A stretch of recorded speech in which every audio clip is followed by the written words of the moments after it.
కానీ మద్దతు ధర ఉంటేనే రైతుకు గిట్టుబాటు అవుతుంది. ఎందుకంటే ప్రతి రైతు కూడా ఏ గ్రేడ్ క్వాలిటీ పసుపును పండించలేడు, రకరకాల గ్రేడ్లలో పసుపులు పండుతూ ఉంటాయి. కాబట్టి మద్దతు ధర 15,000 రూపాయలు ఉంటేనే బాగుంటుందని చెప్పి ఆనాడు డిమాండ్ చేసినాం. దాంతో పాటు ఈ దేశంలోకి ఇతర దేశాల నుండి చీప్ వెరైటీ పసుపు రావడంతో కంబోడియా, మలేషియా, ఇండోనేషియా ఈ దేశాలతోని చీప్ వెరైటీ పసుపు వస్తూ ఉంది.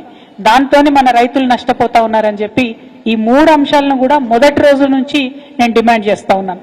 గౌరవ ప్రధానమంత్రి గారికి రాసిన లేఖలో కూడా అండర్లైన్ చేసి మీడియా మిత్రులందరూ కూడా లేఖను కూడా ఇవ్వడం జరిగింది. ఆనాడే ఈ 2 అంశాలను కూడా కోరడం జరిగింది. మరి 2014లో బీజేపీ గవర్నమెంట్ వచ్చింది.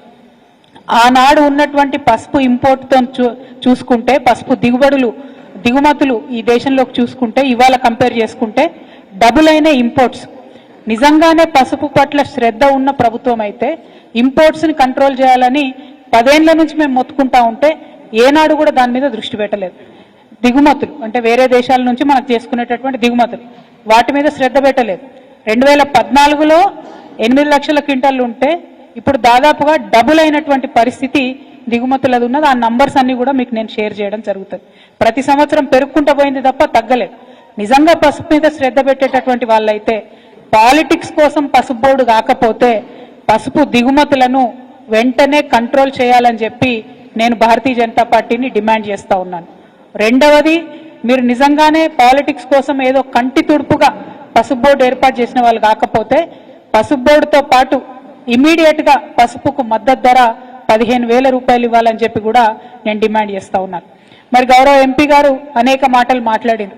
ఆయనకు అలవాటే వెకిల్ మాటలు మాట్లాడడం, ఆయనకు అలవాటే బాధ్యత రాహిత్యంగా మాట్లాడడం. కాకపోతే 2014లో మేము ఎప్పుడైతే ఈ పసుపు బోర్డు డిమాండ్ పెట్టినామో అప్పుడు ఈ ఎంపీ గారు రాజకీయాలలో కూడా లేరు. ఆనాడు కాంగ్రెస్ పార్టీలో ఉన్న వారి తండ్రి వెనుక ఉన్నటువంటి బిడ్డగా ఉన్నాడే తప్పితే ఆయన రాజకీయాలలో కూడా లేరు. 2019లో పోటీ చేసినప్పుడు బాండ్ పేపర్ రాసిచ్చి 5 రోజులలో పసుపు బోర్డు తీసుకొస్తామని చెప్పిండ్రు. ఆ తర్వాత ఏం చేసిండ్రు, పసుపు బోర్డు కాదు స్పైసెస్ బోర్డే చాలా బాగుంటుంది అని చెప్పడం జరిగింది. మరి ఈ స్పైసెస్ బోర్డు కూడా ఈ ఎంపీ గారు తీసుకొచ్చిండ్రా? తీసుకురాలే. నేను ఎంపీగా ఉన్నప్పుడు మా ఎమ్మెల్యేలందరం ఒక 5-6 ముఖ్యమంత్రుల దగ్గరికి పోతే, ప్రధానమంత్రి గారిని 2 సార్లు కలిస్తే, అప్పుడున్నటువంటి కామర్స్ మినిస్టర్ నిర్మలా సీతారామన్ గారిని, తర్వాత సురేష్ ప్రభు గారు ఎంటబడితే రీజనల్ పసుపు బోర్డు అనేటటువంటిది మా ప్రభుత్వ హయాంలోనే అన్న మంత్రి గారుగా ఉన్నప్పుడే, మనము ఆనాడు ఆర్టీసీ చైర్మన్గా బాజిరెడ్డి గారు ఉన్నప్పుడే ఇక్కడ సపరేట్గా ఒక ప్లేస్ ఇచ్చి, హైడ్రాలజీ డిపార్ట్మెంట్ దగ్గర ఒక ప్లేస్ ఇచ్చి దాంట్లో స్పైసెస్ బోర్డు మనం పెట్టడం జరిగింది.